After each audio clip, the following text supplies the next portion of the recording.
Hello, I'm Harlan. Now this is about broken-hearted Americans.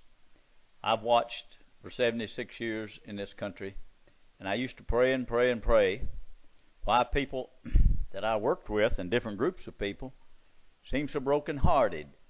They had no inspiration, no enthusiasm. Seemed like they didn't enjoy life at all. And I've been on many Indian reservations in Arizona, New Mexico, Colorado, with the Navajo, the Hopi, Utes, and Apaches, different ones, and I've worked with a lot of them. Many of them are broken-hearted. They just get drunk. See, this is to show you what happens when Bible worshipers build something. Now watch what Bible worshipers did to the Indians. It was an awful thing. The Puritans came over here, the Anglicans came over here with their King James Bible. They set up at Jamestown, and you know, like Apostle Paul and them, they'd go into a town and lay hands on people and the Holy Ghost would come on them. Well, look what these Puritans, the Anglicans, the Methodists, the Baptists, the Catholics done to these people. They put them on reservations. They killed them. And they, at Wounded Knee, they killed over 300 of them. It was no justice in that at all, what they did. And so this is Bible worshipers. This is what, see, George Bush swore in on the same Bible that George Washington had. And this is a terrible thing. They do not have any joy or love in them because you took away their way of life. You took away their freedom. Like Tin Bear said, I don't like walls. Sitting Bull said, I'd rather be a dead Indian as a living white man. So they don't like this at all. They don't like that Ira Hayes, the one that put up the flag in Iwo Jima. He was an Indian. He died a drunkard, you see, out there because the people was mistreated. They took away their language. They give them a different name. They sent them to their Catholic and Protestant schools. And this, they changed their whole way of life. And they didn't have no Bibles or anything. And people like Sitting Bull or especially Chief Joseph and some of them, they would talk to the Great Spirit. Now, we completely destroyed these people. There was millions of them, and they killed so many hundreds of tribes. They wiped them out, and this is what Bible worshipers do. This is what happens when you build your country on an idol. The Bible is an idol. It's the mark of the beast. You see, God's going to remember all this. The sins of America is coming to pass now, and you're going to see a vengeance. Because they done evil. Bible worshipers built this country. They built this mystery Babylon. And now they're going to have to pay for it. It's the same as if you built a country on Buddha. What kind of country you have when you build it on Buddha or the Koran? Now here's the black Americans. Every one of them's angry. They live in these ghettos and things. And I've talked to them. And I know they're angry. They don't like.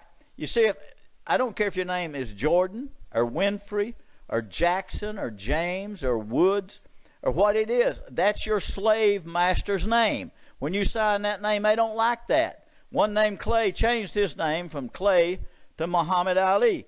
So you see, they don't like to take the name of their slave owners. They was made slaves, brought over here, and made. They're not happy. They're broken-hearted people. They don't enjoy working in a country that made them slaves. And when I was in the Navy, and I was in the Army and Navy, I have 2 honorable discharges from there. And I was with a lot of black people. And I had a good friend when I was in the Navy, and he was crying one night up on the bow. The ship was out at sea. And I was trying to comfort him. I said, I don't know what's wrong with you. He said, why does people hate me for the color of my skin?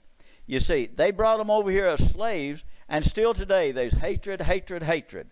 People goes into these restaurants and things, and a black person will wait on them, or a Latino, and they say, don't tell them 2 things to do. They can't handle it. See, they know that white people think they're inferior, and they do not like that. They tell me that all the time, and that's what they talk to me because, you see, they was baptized into your churches.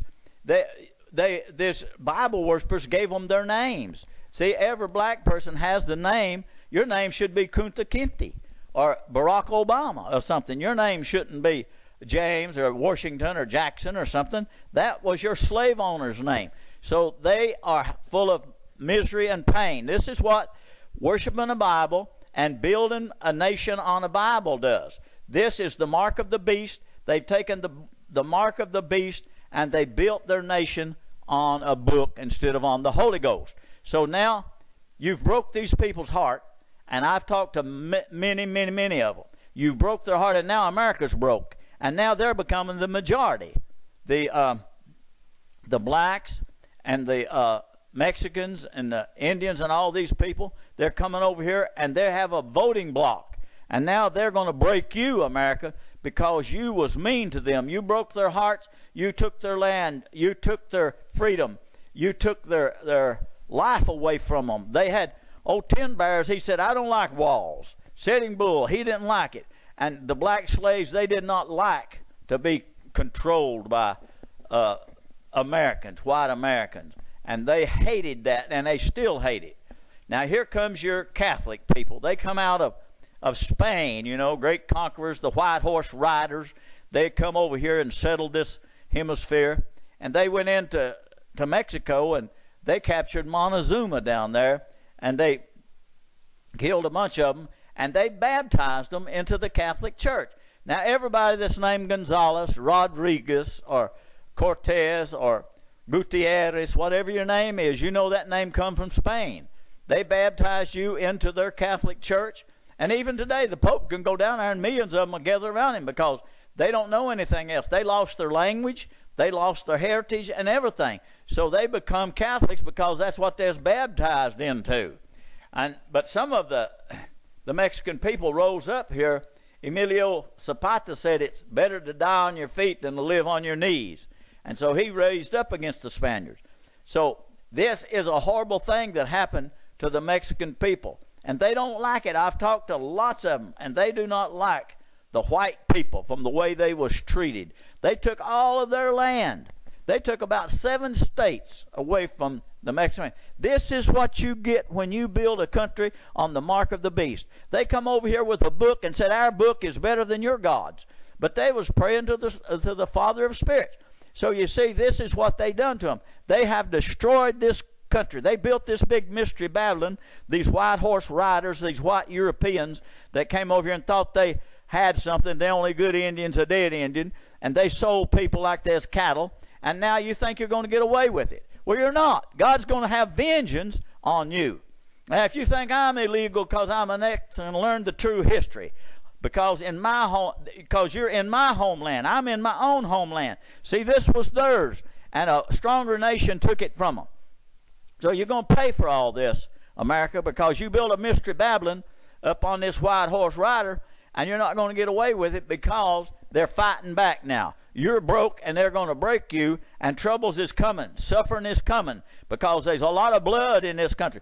And this shows what happens when you build a country up on a book, up on the mark of the beast. You built this country on blood. This land is full of blood because you destroyed and broke the hearts of the Indians, of the Mexicans, of the African Americans. You broke all their hearts. They still broke. They're in ghettos. They're in colonials. And they're on reservations. And that's what you done to them, America. You broke their hearts. How can they be inspired? How can they have love and want to accomplish something? Because you killed them. You broke their heart with your book. You says love your neighbor, and you put them all in a prison and everything. So it did not work because you have destroyed America.